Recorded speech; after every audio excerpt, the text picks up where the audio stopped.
Hello प्यारे बच्चों, नमस्कार। स्वागत है आप सभी का। कैसे हैं आप सभी भाई? तो आज के इस वीडियो में हम लोग बात करने वाले हैं एक ऐसा कॉलेज, एक ऐसा यूनिवर्सिटी जिसके बारे में लगभग आप सुने नहीं होंगे। ठीक है, तो आज के इस वीडियो में बताने वाले एक ऐसा यूनिवर्सिटी है जिसके बारे में बच्चे नहीं जानते।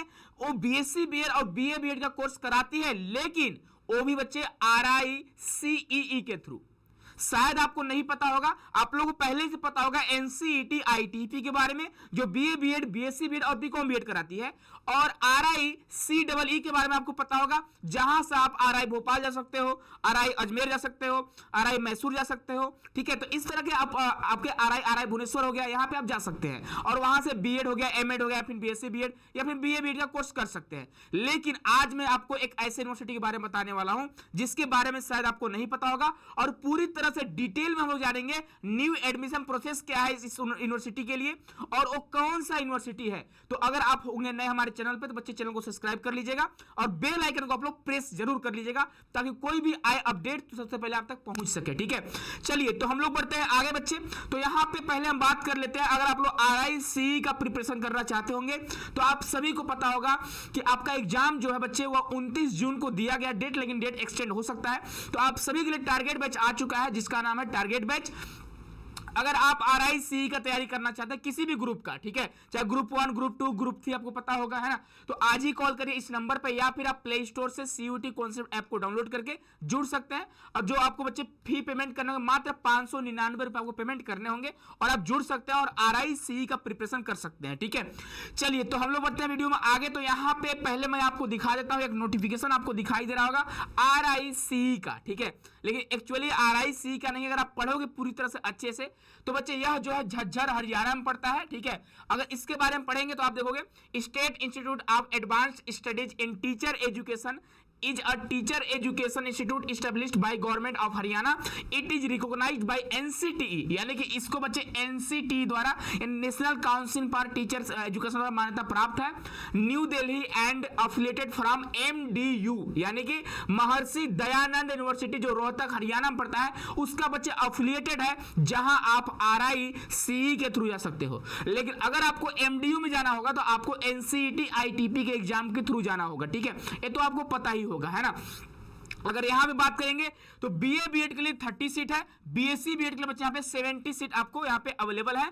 और ये जो बैच है, नया नोटिफिकेशन है, 2025 से 29 तक का बैच है। ठीक है, यानी 4 साल में आप बीएससी बीएड चाहे बीए बीएड का डिग्री प्राप्त कर सकते हो। उसके बाद अगर आगे बढ़ेंगे तो इसके लिए आपको क्या करना होगा, यहां पे आप देख रहे होंगे इसका एग्जाम जो है 29 जून को इसका एग्जाम होने वाला है। अलग से एग्जाम नहीं होगा, आपको RICE का ही एग्जाम देना होगा, उसी के स्कोर कार्ड के बेस पे आपको यहां पे एडमिशन मिलने वाला है। इस बात का ध्यान रखें। यहां पे आप देखोगे कि admission will be based on CEE test conducted by RI Bhubaneswar NCERT जो आप बच्चे करा रही है। ठीक है, तो आप जाइए उस फॉर्म को भर दीजिए, है ना। बाकी इसके अलावा आपको यहां पे कुछ और चीजें जानने की जरूरत नहीं है। ठीक है, चलिए और हम लोग डिटेल में इसको पढ़ते हैं। तो डिटेल में पढ़ने के लिए आगे बढ़ते हैं और डिटेल में आपको जानना होगा। तो यहां पे आप देखे होंगे जब RICE का नोटिफिकेशन आता है तो वहां पे नीचे थोड़ा सा आप देखोगे इसके बारे में डिटेल में लिखा हुआ है कि यहां से आप SIASTE Haryana is an autonomous institute established under department of higher education government of Haryana which also admits candidate from common entrance examination, यानी CE के थ्रू आपको लेता है। ठीक है, जहां से आप BSc बीएड और BA बीएड का डिग्री प्राप्त कर सकते हो। और सुनो, एनी देखो आप कुल मिलाकर, हाँ, आपका डोमिसाइल वगैरह तो भाई किस, हाँ, सबसे बड़ी समस्या बच्चों के सामने ये आती है कि सर क्या हम एलिजिबल हैं, हम इस स्टेट से बिलोंग करते हैं, तो आप यहाँ पे पढ़ो। हरियाणा की बात करें तो फॉर BA बीएड या BSc BEd programmes the candidate from all state and UT can apply. समझ गए आप, यानी यहाँ हर एक स्टेट वाले बच्चे जा सकते हैं जो कि हरियाणा में पड़ता है। और यहाँ पे आप देखो एप्लीकेशन फी आपको 1400 रुपए जनरल कैटेगरी वाले बच्चों के लिए, OBC वाले बच्चों के लिए है, और SC ST वाले बच्चों के लिए 800 रुपए है। ठीक है, और EWS वाले बच्चों का भी 800 है, इकोनॉमी PWD वाले बच्चों का भी 800 है। तो फॉर्म जो बच्चे नहीं भरे हैं जाकर फॉर्म भर दो। ठीक है, फॉर्म भर दो बच्चे, ध्यान रखिएगा। फॉर्म का वेबसाइट यहाँ पे आपको दिया गया, ठीक है, इस वेबसाइट से आकर फॉर्म भर सकते हो। ठीक है, जाइए आप लोग RICEE का फॉर्म भर दीजिए, है ना। चलिए आगे बढ़ते हैं। अगर हम लोग आगे बढ़ेंगे और इसके बारे में डिटेल में जानते हैं तो बच्चे अगर हम एलिजिबिलिटी क्राइटेरिया के बारे में बात करें कि क्या आप एलिजिबल हो, तो आप किसी भी स्टेट से हैं आप एलिजिबल हैं। चाहे आप PCM से हैं यानी फिजिक्स केमिस्ट्री मैथ से हैं आप एलिजिबल हैं, चाहे आप बायोलॉजी से हैं जूलॉजी से आप एलिजिबल हैं। ठीक है, और अगर हम बात करते हैं BA बीएड के बारे में तो BA बीएड के बारे में देख लो यहाँ पे। ठीक है, यह जो है इसको काट देना, इसको बनाना 2025 और इसको बनाना 2023 और 2024। यानी कि जो बच्चे अपना 12th जो है वह 2023, 2024 और 2025 में किए हैं वही बच्चे एलिजिबल हैं। और एटलीस्ट आपके जो मार्क्स होने चाहिए वह 12th में 60% मार्क्स होने चाहिए, ठीक है, इस बात का ध्यान रखिएगा। बाकी SC ST वाले बच्चों के लिए थोड़ा 5% का रिलैक्सेशन होगा, है ना। कहीं दिया नहीं है क्या? ठीक है, हो सकता है नहीं होगा, है ना। यानी एटलीस्ट आपके 60% मार्क्स होने चाहिए, चाहे BSc BEd हो चाहे BA BEd हो, ठीक है। उसके आधार पर हम लोग आगे बढ़ेंगे। तो यहाँ पे आपको सिलेबस के बारे में बता दें, RICE का सिलेबस क्या होगा, वैसे आपको पता होगा, इस पर वीडियो आपको मिल चुकी होगी। तो यहाँ पे आपसे 3 सब्जेक्ट आपसे पूछे जाते हैं। पहला आपका होता है टीचिंग एप्टीट्यूड, दूसरा लैंग्वेज होता है और तीसरा आपका रीजनिंग होता है, ठीक है। तो यहाँ से आपसे क्वेश्चन वगैरह पूछी जाती है, इस बात का ध्यान रखिएगा, ठीक है। चलो आगे बढ़ते हैं। इसके बारे में डिटेल में हम लोग बात कर चुके हैं पहले वाले वीडियो में। इससे पहले आपको RICE का वीडियो मिल चुका है, वही आपका सिलेबस सेम टू सेम वही सिलेबस इस यूनिवर्सिटी में जाने के लिए, ठीक है। चलिए नेक्स्ट अगर आगे बढ़ते हैं बच्चे, तो यहाँ पे आप देखोगे अगर हम बात करते हैं मोड ऑफ एग्जामिनेशन का, तो बच्चे आपका CBT मोड में एग्जाम होता है, सेपरेट एग्जाम वगैरह होता है, ठीक है। Group A, group B, group C का एग्जाम होता है। अगर आपको BA BEd BSc BEd करना है तो आपको ग्रुप A का एग्जाम देना होगा। जब फॉर्म भरोगे ना तो ग्रुप A का आपको एग्जाम देना होगा, ठीक है। ग्रुप A आप सिलेक्ट करना, ग्रुप B वो बच्चे सिलेक्ट करेंगे जिनको BEd MAd वगैरह करना होगा। तो आपको तो BEd MAd करना नहीं है, अगर आपको करना होगा, अगर आप ग्रेजुएट हो चुके हो तो आप BEd MAd कर सकते हो ग्रुप B से, ठीक है। ग्रुप C की बात करें वहाँ पे MAd आप करते हो, है ना। यहाँ पे आप देखोगे लैंग्वेज से आपको 20 क्वेश्चन पूछते हैं एग्जाम में, टीचिंग एप्टीट्यूड से 30 क्वेश्चन पूछते हैं, रीजनिंग से आपको 30 क्वेश्चन यहाँ पे पूछते हैं, ठीक है। इस बात का ध्यान रखिएगा।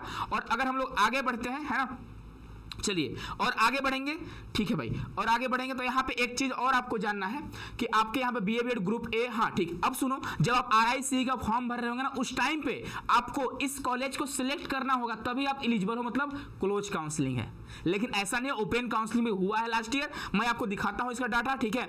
अगर आगे मैं बढ़ता हूँ तो यहाँ पे आप देख लो, यह जो आपको दिखाई दे रहा होगा पिछले साल का बच्चे ओरिएंटेशन प्रोग्राम वगैरह है, जो बच्चे एडमिशन लिए थे उनके लिए, तो ये आपको उतना जानना जरूरी नहीं है, ठीक है। यहाँ पे आपको एक गूगल फॉर्म दिखाई दे रहा होगा, ठीक है। इस गूगल फॉर्म को ध्यान से देखो, यहाँ पे 2024-25 के लिए है। Those student who did not apply for CE, यानी ऐसे बच्चे जो CE के लिए अप्लाई नहीं किए हैं, समझ रहे हो ना, did not appear in CE exam, ठीक है। यानी आप CE का एग्जाम भी नहीं दिए 2024 में, 2024 में, but want to take admission in SIAST Haryana in BSc BEd, PCM या BA BEd 2024 are advised to fill the given Google form in advance so that the institute can send any admission related information to the student for left over।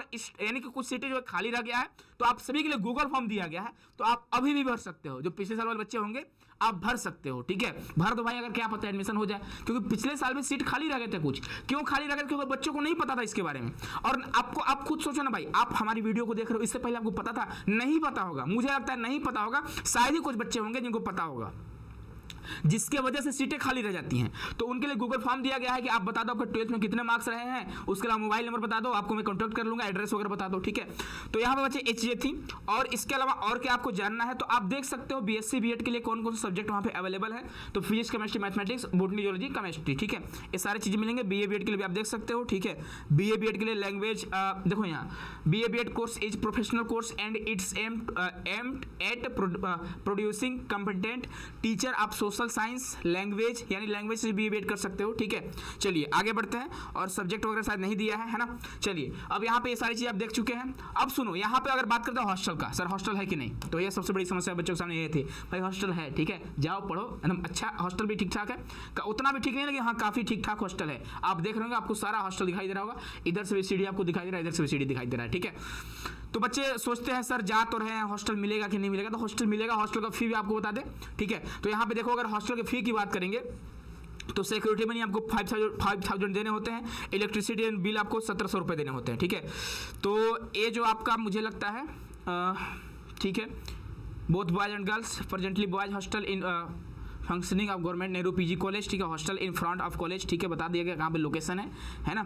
उसके अलावा ability seat अलग, हाँ ठीक है। चलिए, और इस सारे जो है जो आपका सिक्योरिटी मनी है वो रिफंड कर दिया जाता है। और बाकी मतलब कुल मिला के ज़्यादा फीस नहीं होता है। मेस का भी चार्ज आपको अलग से देना पड़ता है। अब सुनो, यहाँ पे अगर हम बात करते हैं एकेडमिक फी स्ट्रक्चर का, तो एकेडमिक फी स्ट्रक्चर जो है 18,400 रुपये आपको देने पड़ते हैं, ठीक है। एनुअली यानी एक साल में आपको 18,000 रुपये आपको देने होते हैं एकेडमी फी स्ट्रक्चर। उतना भी फीस ज़्यादा नहीं है, ठीक है। तो आप एफोर्ड कर सकते हो, है ना, एफोर्ड कर सकते हो तो आप पढ़ सकते हो यहाँ से। Student offer seat during physical counselling will have to deposit the required fee through online mode on the spot या same day, failing which he will forfeit the claim of seat offered during counseling. Such student will not be allowed to participate in further round of counseling, ठीक है। बताया गया counselling कैसे होता है, online भी होता है, ऑफलाइन भी होता है, ठीक है। ऑफलाइन भी जाकर आप करा सकते हो, है ना। फी भी बहुत ज़्यादा नहीं है, ठीक है, आप एफर्ट कर सकते हो, उतना ज़्यादा फी नहीं है। बाकी लाइब्रेरी है आपका, ये आपका प्लेग्राउंड वगैरह है, ठीक है, यानी सारी चीज़ें हैं जो एक यूनिवर्सिटी में होना चाहिए। इनका ऑफिस का नंबर है, कॉल करोगे तो इनकमिंग नहीं बताती है, ठीक है। मैंने कॉल करके ट्राई करा, इनकमिंग नहीं बताती है। तो फाइनली आप ये जान लो कि अगर आप सोच रहे हो कि सर मेरा एडमिशन कहीं नहीं हो पा रहा है, ठीक है, सर मैं इस स्टेट से बिलोंग करता हूं लेकिन आरआई भुवनेश्वर के लिए मैं एलिजिबल नहीं हूं, या फिर मैं आरआई मैसूर के लिए एलिजिबल नहीं हूं, सर मैं बीएससी बीएड करना चाहता हूं, एनसीटी आईटीपी का फॉर्म भी नहीं भरा हूं, तो एक काम करो, जाओ अभी पोर्टल पे CERECE का, ठीक है, जाकर आप फॉर्म भर दो और इस यूनिवर्सिटी को जरूर सेलेक्ट करना। अगर आप नॉर्थ स्टेट के बच्चे होंगे, चाहे आप यूपी बिहार वाले बच्चे भी जाते हैं, उत्तराखंड वाले बच्चे आ सकते हैं, पंजाब वाले, गुजरात वाले बच्चे आ सकते हैं, हिमाचल प्रदेश वाले बच्चे आ सकते हैं, हरियाणा वाले, दिल्ली वाले बच्चे, तो उन सभी के लिए बच्चे गुड न्यूज है आप सभी के लिए, ठीक है। और ये मत समझना इसका मान्यता नहीं है, जितना मान्यता आपका एनसीईटी आईटीपी का सेम टू सेम इक्वल मान्यता उसी तरह से इसी का भी है, ठीक है। ध्यान रखिएगा अगर आपको टीचर बनना है तब, है ना। आपको पता सोचोगे सर ये तो भाई अफिलेटेड है एमडीयू का, महर्षि दयानंद यूनिवर्सिटी का, ऐसा कुछ नहीं है। अफिलेटेड मानते हैं, ठीक है, लेकिन मान्यता प्राप्त है, इसको गवर्नमेंट द्वारा एनसीटी द्वारा मान्यता प्राप्त है, ठीक है, ध्यान रखिएगा। एनसीईआरटी द्वारा इसको मान्यता प्राप्त है। जिस तरह से आपका आरआई भुवनेश्वर है, आरआई मैसूर है, आरआई भोपाल है, आरआई अजमेर है, उसी तरह से आपका ये भी है, क्योंकि उसी लिस्ट में आपको देखने को मिल रहा होगा, ठीक है। चलिए तो मिलते हैं बच्चे हम लोग नेक्स्ट वीडियो में। बाकी अगर आप लोग आरआईसी का प्रिपरेशन करना चाहते होंगे तो इस आप ऑफिस के नंबर से कॉल या मैसेज कर सकते हैं, ठीक है। और जल्दी से जल्दी आप लोग कोर्स में जुड़ जाइए, क्लासेस चल रही हैं 1 जून से 1 जून से क्लासेस चल रही हैं, ठीक है, तो कहीं लेट ना हो जाए। तो मिलते हैं नेक्स्ट वीडियो में। काफ़ी अब इस वीडियो को शेयर जरूर करिएगा, आप अपने दोस्तों तक जरूर शेयर करिएगा, उन्हें बताइएगा, ठीक है, कि नया यूनिवर्सिटी ऐड हो चुका है। चलिए बहुत बहुत धन्यवाद आप सभी का।